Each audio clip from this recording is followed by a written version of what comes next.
Confident कैसे रहें, confidence कैसे डेवलप करें और ओवर कॉन्फिडेंस किसे कहते हैं, इन सारी चीज़ों पे तो आपने वीडियो बहुत सारी देखी होंगी। तो शायद आज भी आप कंफ्यूज हैं ये लेकर के कि आप कॉन्फिडेंट पर्सन हैं या ओवर कॉन्फिडेंस या एक एरोगेंस। तो इस वीडियो में हम जानेंगे कि कौन कॉन्फिडेंट है और कौन ओवर कॉन्फिडेंट और कौन एरोगेंस है। सबसे पहले इन तीनों का मतलब समझ लेंगे। एक एग्जाम्पल से हम समझते हैं कि कब हम ओवर कॉन्फिडेंट हो जाते हैं, कब हम कॉन्फिडेंट होते हैं और कब हम एरोगेंट हो जाते हैं। मान लेते हैं कि एक लड़का है जो बहुत अच्छा क्रिकेट खेलता है, वो अपने आस पड़ोस के लोगों को, अपने मोहल्ले में सबको हरा देता है और वो एक बहुत ही ज्यादा ओवर कॉन्फिडेंट है कि वो हर एक इंसान से अच्छा खेलता है, वो सबसे बेहतर खेलता है। उसे लगता है कि उससे अच्छा कोई प्लेयर है ही नहीं, उसे लगता है कि उसका सिलेक्शन यूं हो जाएगा। ये इसका एक एरोगेंट है जो एक टाइम के बाद ओवर कॉन्फिडेंट में बदल जाएगा। लेकिन उसे पता ही नहीं है कि जब वो एक सही कोच से मिलेगा और क्रिकेट के उसको रूल्स पता चलेंगे तो वो वहाँ पर इतना अच्छा परफॉर्म नहीं कर पाएगा। उसने अभी बहुत कुछ सीखने को बाकी है अभी क्रिकेट के अंदर, लेकिन वो पहले ही ओवर कॉन्फिडेंट हो रहा है कि उससे अच्छा कोई खेल ही नहीं सकता। अगर उसे किसी प्लेयर के साथ खिला दिया जाए तो शायद उसके वहाँ पर खुद के छक्के छूट जाएंगे।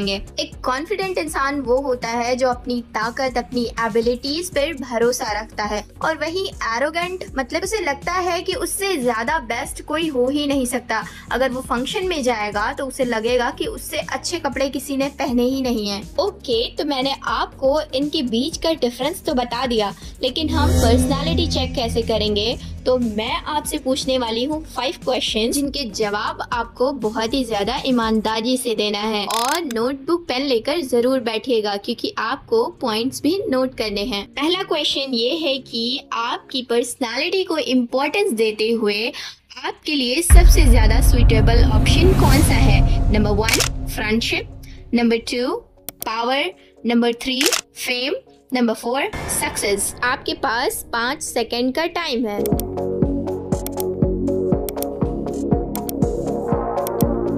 अगर आपने ऑप्शन 1 चूज किया है तो आपको मिलता है 1 पॉइंट। अगर आपने ऑप्शन 2 चूज किया है तो आपको मिलते हैं 4 पॉइंट्स।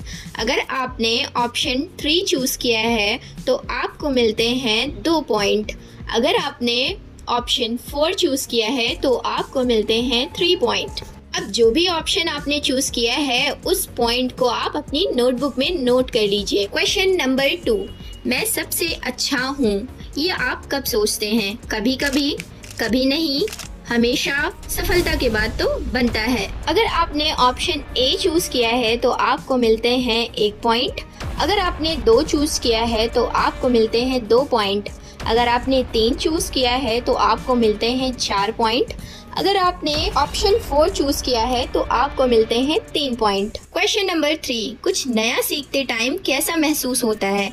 नंबर 1, आपको कुछ भी नया सीखने की जरूरत नहीं है। नंबर 2, आपको सीखना अच्छा लगता है। नंबर 3, सीखना आपके बस की बात नहीं। नंबर 4, आप वही चीज सीखोगे जिसमें आपका इंटरेस्ट होगा। ऑप्शन ए के लिए आपको मिलेंगे पूरे 4 पॉइंट्स, ऑप्शन बी के लिए 1 पॉइंट, ऑप्शन सी के लिए 3 पॉइंट्स, ऑप्शन डी के लिए 2 पॉइंट्स। क्वेश्चन नंबर 4, आप अपनी लाइफ को किस तरह से हैंडल करते हो? नंबर 1, पूरी प्लानिंग और तैयारी के साथ। नंबर 2, जो होगा देखा जाएगा। नंबर 3, मैं इसे कर सकता हूँ। नंबर 4, जब तक कुछ बिगड़ नहीं जाता इग्नोर करते हैं। अगर आपका ऑप्शन ए है तो आपको मिलते हैं 3 पॉइंट। अगर आपका ऑप्शन बी है तो आपको मिलते हैं 2 पॉइंट। अगर आपका ऑप्शन सी है तो आपको मिलता है 1 पॉइंट। अगर आपका ऑप्शन डी है तो आपको मिलता है पूरे 4 पॉइंट। चलिए नेक्स्ट क्वेश्चन देखते हैं। दूसरों के ओपिनियन पे आपका रिएक्शन कैसा होता है? ऑप्शन ए, आप उनकी बात को ध्यान से सुनते हैं और उसे अप्लाई करते हैं। ऑप्शन बी, सुनकर इग्नोर कर देते हैं।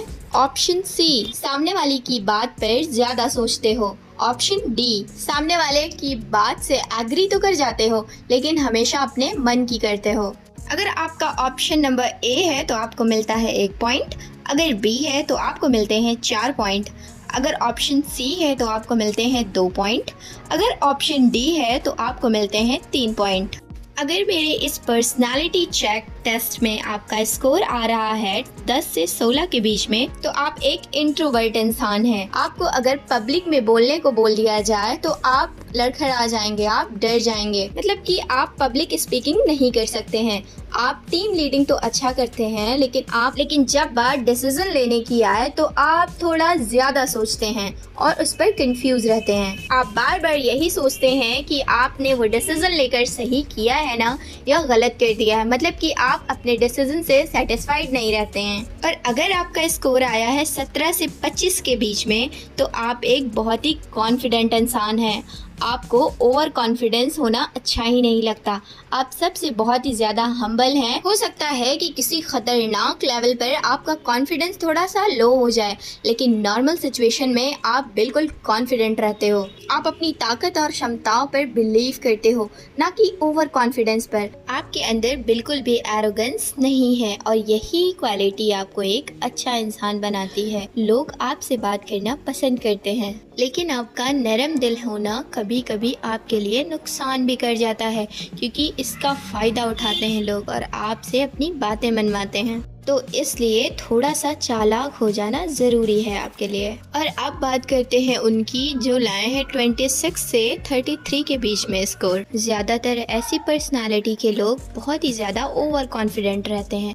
इन्हें अपने एबिलिटीज़ और टैलेंट पर बहुत ही ज़्यादा घमंड होता है, मतलब कि अगर ये एक परफॉर्मेंस पर अच्छा डांस कर लेते हैं तो इन्हें लगता है कि इनसे अच्छा डांसर कोई हो ही नहीं सकता। इस तरह के लोग खुद को दुनिया में सबसे ज़्यादा बेहतर समझते हैं और इन्हें लगता है कि जैसा ये कहेंगे वैसा ही सारा कुछ होना चाहिए। इन्हें लगता है कि इनका डिसीज़न लास्ट डिसीज़न है और ये कुछ भी बिना समझे, बिना सामने वाले की बात को समझे कुछ भी उसे बोल देते हैं। अगर आपकी पर्सनालिटी भी ऐसी है तो आपको थोड़ा सा हम्बल होने की ज़रूरत है, ताकि आपकी वजह से कोई भी हर्ट ना हो। और अब बात करेंगे उस पर्सनालिटी की जो किसी के लिए भी अच्छी नहीं है। अगर आपको मिले हैं 34 से 40 के बीच में स्कोर, तो हमें बताते हुए ये दुख हो रहा है कि आपकी पर्सनालिटी एक एरोगेंट पर्सनालिटी है जो किसी के लिए भी अच्छी नहीं है। अगर वो राइड में जीत जाएं तो उन्हें लगता है कि उनसे बड़ा राइडर दुनिया में कोई है ही नहीं, और थोड़ा सा ज्ञान हो जाने के बाद इन्हें लगता है कि इनसे ज़्यादा नॉलेज किसी के पास हो ही नहीं सकता और ये दूसरों को अपना ज्ञान बांटने लग जाते हैं। ऐसे पर्सनालिटी वाले लोगों की एक बहुत ही बुरी आदत होती है, वो होती है कंपैरिजन करना। वो कोई भी काम करते हैं तो उस काम को दूसरों से कंपेयर करते हैं और दूसरों को नीचा दिखाते हैं, और जहाँ भी बैठ जाए ये बस कंपटीशन क्रिएट करते हैं। मतलब कि अगर कोई इंसान 5 समोसे खा जा रहा है तो आप उससे कहोगे कि मैं तो तुमसे 50 समोसे ज़्यादा खा सकता हूँ, मतलब कि कॉमन सेंस नाम की चीज़ ही नहीं होती है। ऐसे लोग अपनी गलती को कभी एक्सेप्ट ही नहीं करते, बल्कि इसका इल्ज़ाम दूसरों पर थोप देते हैं, और ऐसा करते वक्त वो अपनी ताकत का भी इस्तेमाल करते हैं। तो एरोगेंट पर्सनालिटी बिल्कुल भी अच्छी नहीं है। अगर आपको बुरा लगा है तो सॉरी, बिकॉज ये बताना ज़रूरी था आपके लिए। अगर आप एक एरोगेंट पर्सनालिटी के अंदर आते हैं तो आपको अपनी पर्सनालिटी चेंज करना चाहिए। मिलते हैं नेक्स्ट वीडियो में।